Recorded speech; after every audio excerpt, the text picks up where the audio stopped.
ಲೋಕಸಭೆಯ ಇಂದಿನ ಕಲಾಪ ಆರಂಭಗೊಂಡಾಗ ವಿರೋಧ ಪಕ್ಷಗಳ ಸದಸ್ಯರು ಸರ್ಕಾರದ ವಿರುದ್ಧ ಘೋಷಣೆಗಳನ್ನು ಕೂಗಿದರು.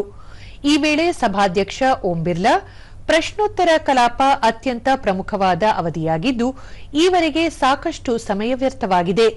ಸದನದ ಕಲಾಪ ನಡೆಯಬೇಕು ಎನ್ನುವುದು 140 ಕೋಟಿ ದೇಶದ ನಾಗರಿಕರ ಅಪೇಕ್ಷೆಯಾಗಿದೆ.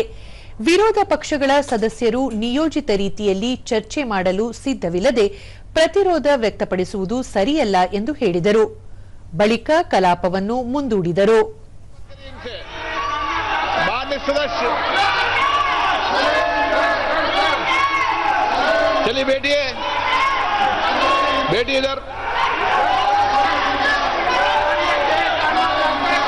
कोई भी माननीय सदस्य इधर से उधर जाकर बात नहीं करेगा। सदन की मर्यादा बनाए रखो।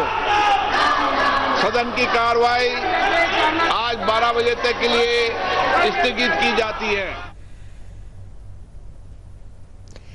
ಬಳಿಕ ಸದನ ಪುನರಾರಂಭಗೊಂಡಾಗ ಕೇಂದ್ರ ಸಚಿವರಾದ ಜೆಪಿ ನಡ್ಡಾ, ಅರ್ಜುನ್ ರಾಮ್ ಮೇಘವಾಲ್, ಅನ್ನಪೂರ್ಣಾ ದೇವಿ ಸೇರಿದಂತೆ ಹಲವು ಸಚಿವರು ತಮ್ಮ ಸಚಿವಾಲಯಗಳಿಗೆ ಸಂಬಂಧಿಸಿದ ಕಾಗದ ಪತ್ರಗಳನ್ನು ಮಂಡನೆ ಮಾಡಿದರು.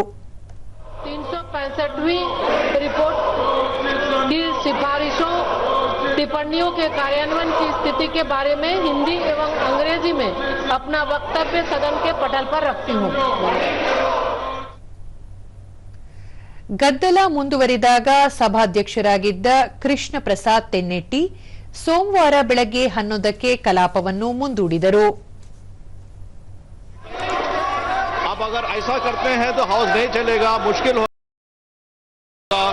सभा की कार्यवाही सोमवार दिनांक 9 फरवरी 2026 को प्रातः 11 बजे तक के लिए स्थगित की जाती है.